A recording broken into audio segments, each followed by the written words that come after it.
I want to start today, here's my thing. Hold on, there we go, hey. I want to start today, talk about the structure of polypeptide.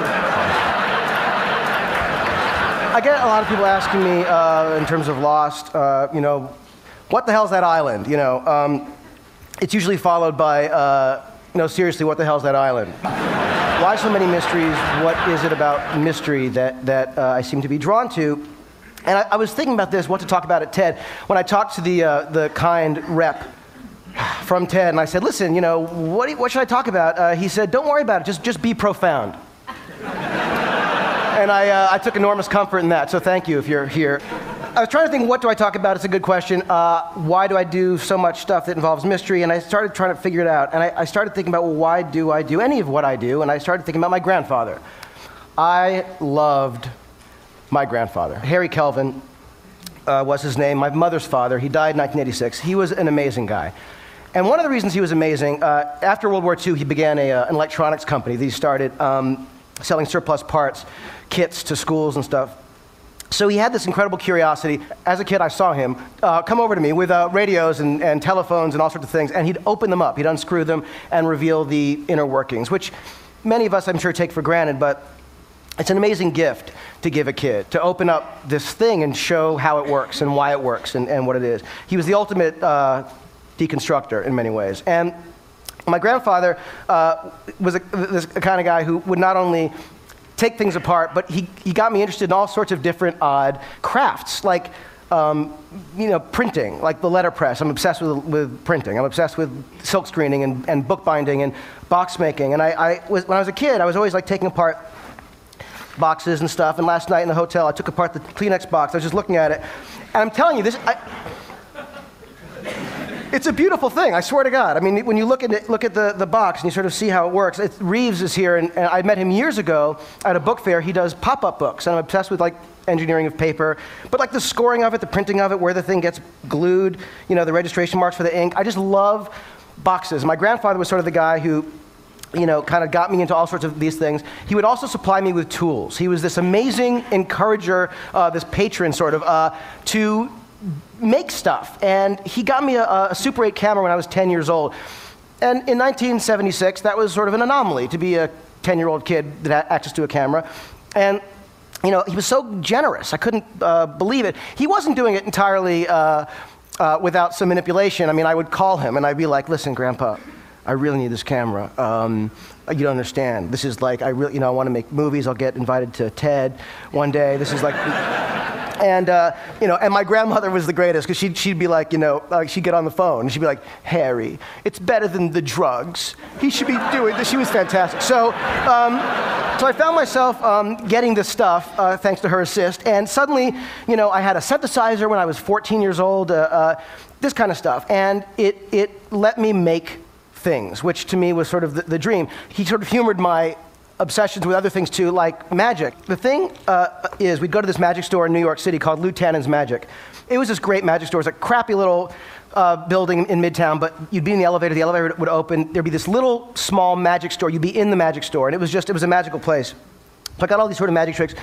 Oh, here, I'll show you this kind of thing. So it'd be like, you know, right? Which is good, but now I can't move. Now I have to do the rest of the thing. I'm like this. I'm like, oh, wow, look at my computer over there. Anyway. So one of the things that I bought at the magic store was this, Tannen's Mystery Magic Box. The premise behind the Mystery Magic Box was the following. $15 buys you $50 worth of magic, which is a savings. Now, I bought this decades ago, and I'm not kidding. If you look at this, you'll see it's never been opened. But I've had this forever. Now, I was looking at this, it was in my office, and as it always is on the shelf, and I was thinking, why have I not opened this? And why have I kept it? Because I'm not a pack rat, I don't keep everything, but for some reason I haven't opened this box. And I felt like there was a key to this somehow, in talking about something at TED that I haven't discussed before and bored people elsewhere. So I thought, maybe there's something with this. I started thinking about it, and there was this giant question mark. I love the design, for what it's worth, of this thing. And I started thinking, why haven't I opened it? And I realized that I haven't opened it because it represents something important to me. It represents my grandfather. Am I allowed to cry at TED? Because no, I'm not going to cry. But the thing is that it represents infinite possibility. It represents hope. It represents potential. And what I love about this box, and what I realized I sort of do in whatever it is that I do, is I find myself drawn to infinite possibility and that sense of potential. And I realized that mystery is the catalyst for imagination. Now, it's not the most groundbreaking idea, but when I started to think that maybe there are times when mystery is more important than knowledge, I started getting interested in this. And so I started thinking about Lost and the stuff that we do, and I realized, oh my God, like mystery boxes are everywhere in what I do. And how, in the creation of Lost, Damon Lindelof and I, who created the show with me, we were basically tasked with creating this series that we had very little time to do. We had 11 and a half weeks to write it, cast it, crew it, shoot it, cut it, post it, turn it in, 2-hour pilot. So it was not a lot of time. And that sense of possibility, what could this thing be? There was no time to develop it. I'm sure you're all familiar with those people who tell you what you can't do and what you should change. And there was no time for that, which is kind of amazing. And so we did the show, and for those of you who haven't seen it or don't know, I'm going to show you this one little clip from the pilot just to show you some stuff that we did.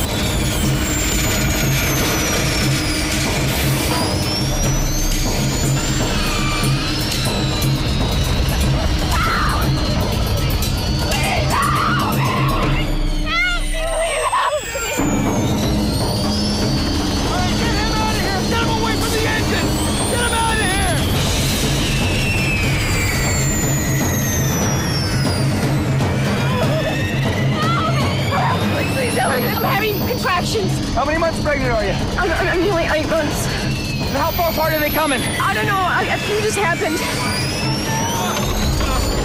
Hey! Hey! Get away!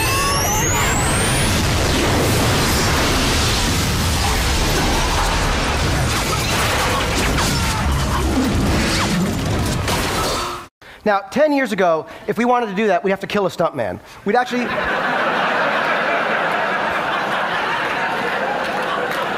It would be harder. It would take two would be a bitch. So the amazing thing was we were able to do this thing, and part of that was the amazing availability of technology, knowing we could do anything. I mean, we could never have done that. We might have been able to write it, we wouldn't have been able to depict it like we did. And so part of the amazing thing for me is, in the creative process, technology is like mind-blowingly inspiring to me. I realized that blank page is a magic box. It needs to be, filled with something fantastic. I used to have the Ordinary People script, and I'd flip through it. The romance of the script was amazing to me. And when it would inspire me, I wanted to try and fill pages with the same kind of spirit and thought and emotion that script did.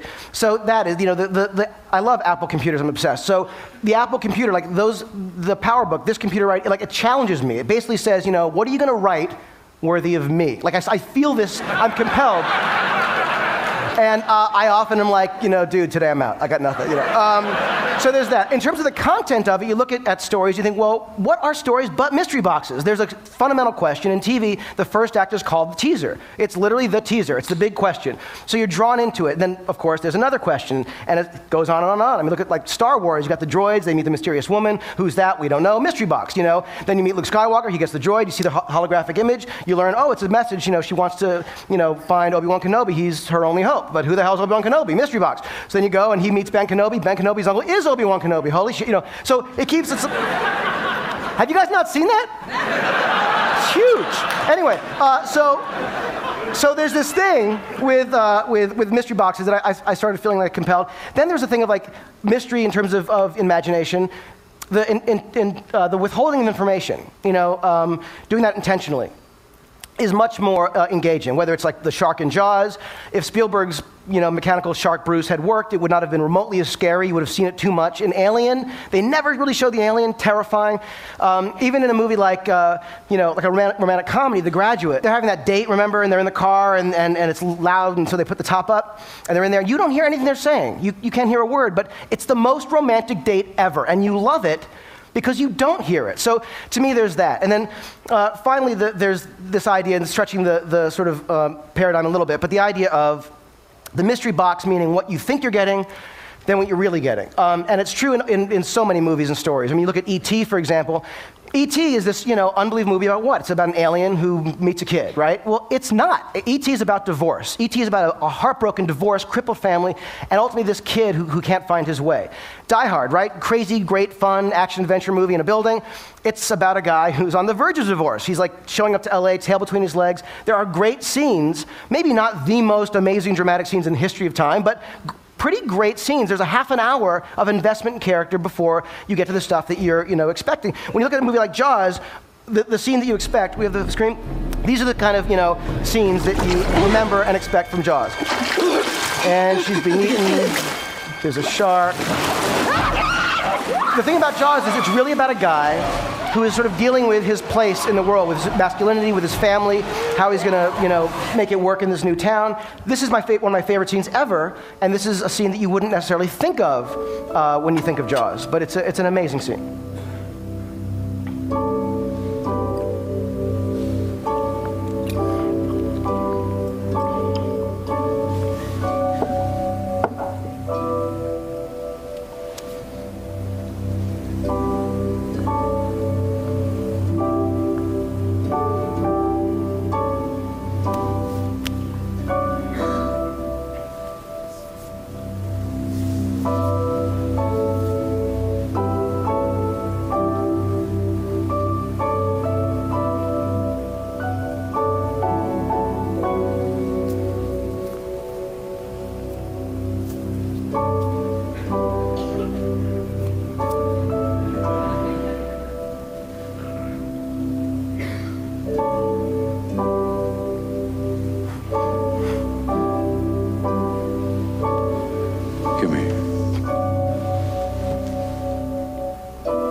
Give us a kiss.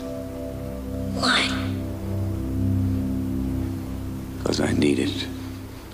Come on. Why? Because I need it? Best scene ever, right? Come on. So you think of Jaws. So that's the kind of stuff that, the investment of character, which is the stuff that really is inside the box. It's why when people do sequels or rip off movies, of a genre, they're ripping off the wrong thing. You're not supposed to rip off the shark or the monster. You got to rip off, if you're going to rip something off, rip off the character, rip off the stuff that matters. I mean, look inside yourself and figure out what is inside you, because ultimately, the mystery box is all of us. So there's that. Then the distribution. What's a bigger mystery box than a movie theater?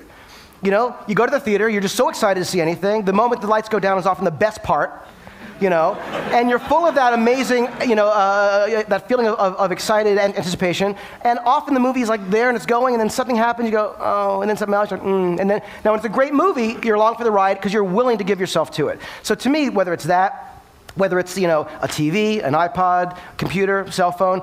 It's funny, I'm as I said, Apple fanatic, and one day about a year or so ago, I was signing on online in the morning to watch Steve Jobs' keynote, because I always do. And he came on, he was presenting the video iPod, and what was on the enormous iPod behind him? Lost. I had no idea. And I realized, holy shit, it had come full circle. The inspiration that I get from the technology is now using the stuff that I do, inspired by it, to sell the technology. You know what I mean? It was nuts. So I found I was going to show you a couple other things. I'm going to skip through. I just want to show you one other thing that has nothing to do with anything. This is something online. I don't know if you've seen 4 or 5. 6 years ago they did this. This is an online thing done by guys who had some visual effects experience. But the point was that they were doing things that were using these mystery boxes that everyone has now. And what I've realized is what my grandfather did for me when I was a kid, everyone has access to now. You don't need to have my grandfather, though you wish you had, but I have to tell you, this is a guy doing stuff on a Quadra 950 computer. The resolution is a little bit low, using Infinity software they stopped making 15 years ago. He's doing stuff that looks as amazing as stuff I've seen, released from Hollywood. The most incredible sort of mystery, I think, is now the question of what comes next, because it is now democratized. So now the creation of media it's everywhere. The stuff that I was lucky and begging for to get when I was a kid is now ubiquitous. And so there's an amazing sense of opportunity out there when I think of the filmmakers who exist out there now who would have been silenced, who have been silenced in the past. It's a very exciting thing. I used to say in classes and lectures and stuff that to someone who wants to write, go write, do your thing. It's free. No, you don't need permission to go write. But now I can say, go make your movie. There's nothing stopping you from going out there and getting the technology. You can lease, rent, buy stuff off the shelf that is either as good or just as good, as the stuff that's being used by the, quote unquote, legit people. No community is best served when only the elite have control. And I feel like this is an amazing opportunity to see what else is out there. When I did Mission Impossible 3, we had amazing visual effects stuff. ILM did the effects. It was incredible, and sort of like my dream to be involved. And there were a couple sequences in the movie, like these couple little moments I'll show you.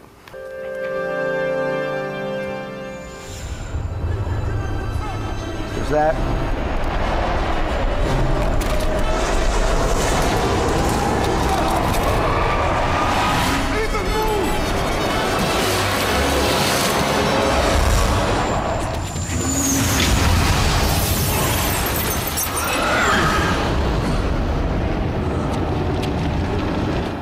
Okay, obviously I have an obsession with big, crazy explosions.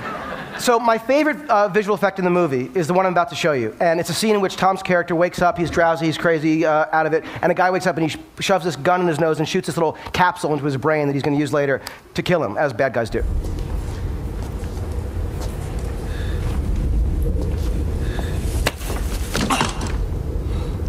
Good morning.